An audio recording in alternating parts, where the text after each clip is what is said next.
We back on live, we're good? Yeah, we're good live. All right, guys, let me tell you what we got going on now. Come here, son, show up around here. I don't know how you need to get too close. Y'all watch this shaft as my brother spins that. Now, if you look at it very carefully, you will notice that shaft's got a little bit of wobble to it. If you look at that shaft when he's a spinning, see that little wobble it's got in it, guys? That there wobble is a serious problem. Caused us to spin and break our whole secondary shaft. We had to replace. From this side to this side, if you noticed, the splines are supposed to be straight. It spin as it busted along shaft, it twisted all of this. So this piece has to be replaced. If you notice, all of it's just twisted and beginning to bust. Actually, if you could actually see the cracks, it's beginning to actually crack it right in here. It sure is. So that's what little level we're going into right now. What we're going to do, we're taking these bolts off here. We took these 3 off here so far. And I'm going to see if I can't tap this housing off. Yeah, see if I can't tap this housing here off. Because I'm thinking, this is a seal quite naturally. I'm thinking when I get this housing off. Matter of fact, guys, it feels like it wants to come off there now. Oh, yeah. See, look at her, guys. Oh, yeah, we got something going on here. Yep, okay. And that's just like, that's a seal. Like what I thought, with a metal, that's got a metal gasket on it, and that's your seal there. Of course, we'll put a new one of those in there. Right there, guys. We'll put a new seal and we'll replace it. Okay? That's your 3 bolts for that seal. But this is what's got to be repaired out here today, guys. How we actually bent that shaft like that, how that shaft got bent, it's got that wobbling to it like that. Because there's your burn right there. We'll need to replace that burn too since we got it tore apart. Seal on this side. We need to take this top plate off. And see what we got going on in here. What's holding that in there. Keep it from what come out on us. TJ, hold that box. 1 broke, 2 broke. And if you happen to be inside of a shop where you got an air compressor, or you happen to have a battery pack unit, that makes this a little bit nicer and a little bit quicker. I would suggest. How many bolts is there? There's 2, 4, 6, 8 on this top plate that we're removing right now. So that's anybody that wanted to know. I would suggest though, guys, if you do have a air compressor that you can get to, or battery pack unit that you can use, it's a whole lot quicker than the old school. But around here we work with the old school and new school. We'll make it all work around here at the farm. Brother could get another one, replace it, he said, for about $900, but he's gonna try to rebuild this one, save some money. A lot of money. It's an important part. When you learn how to rebuild it by yourself, guys, you'll save a lot of money.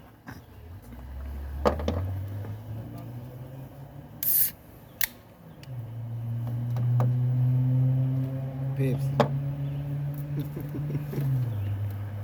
Born in the Carolinas.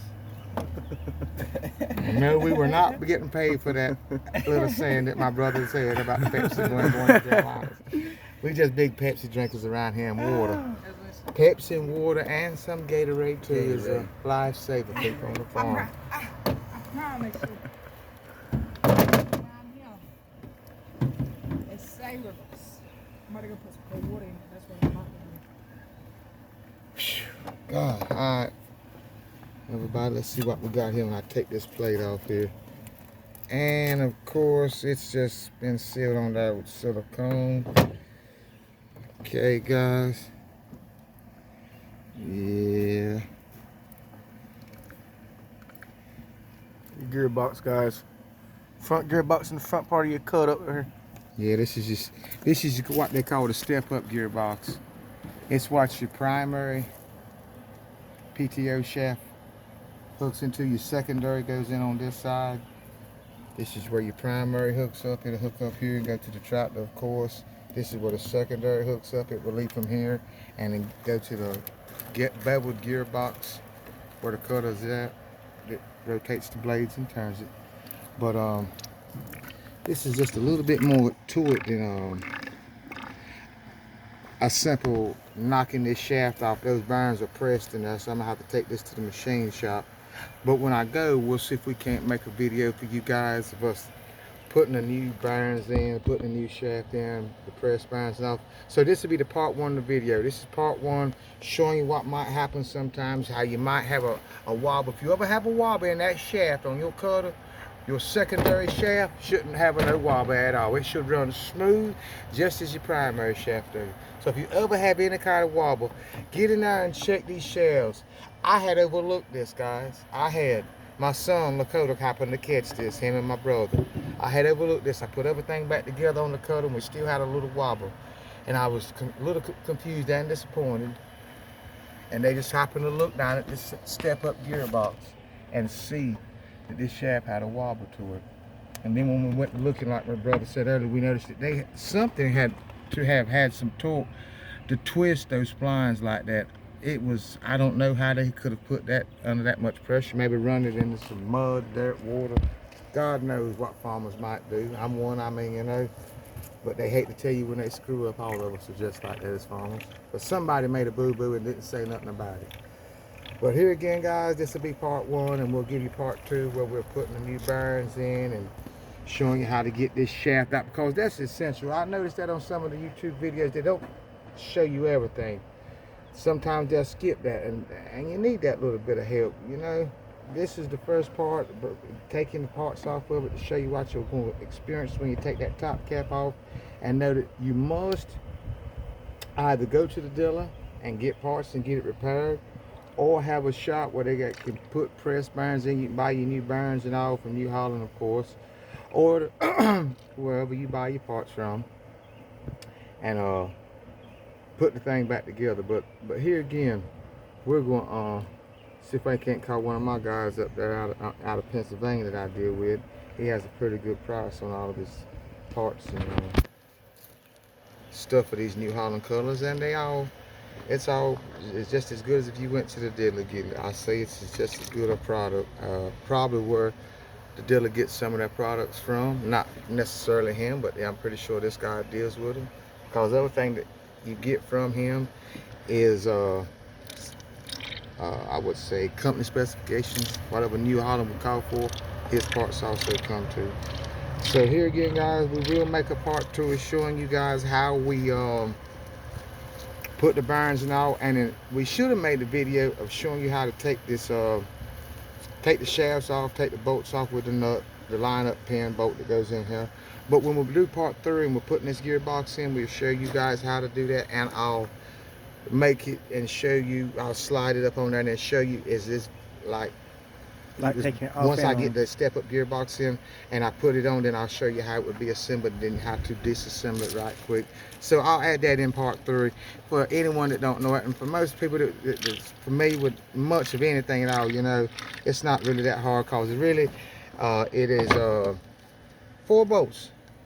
When you take the secondary PTO driveline shaft off, which is bolts here, and your primary, when you take those 2 drive lines off, it's 4 bolts.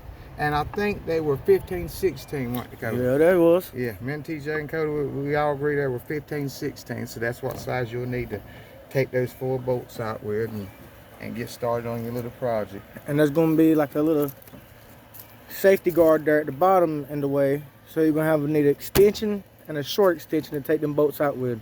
Yeah, you sure do. Up here on the top bolt, there's that guard that goes around them, and yeah, especially on the 7330 model. I forgot about that, son. You're quite right. And what we did, I tried using a long extension to take this one bolt out. Caused me to lose a little bit of torque. So you have to wind up probably with our impact wrench, you might have to wind up using a shorter extension. That way you don't lose that torque when you're trying to break these bolts, guys. But mainly they weren't really too hard to come back out, but I will be putting anti-seize back on them when they go in. We love that stuff around here. Anti-seize, it's like the jelly on the peanut butter. Alright, that's it, guys. Come back out here and check us out.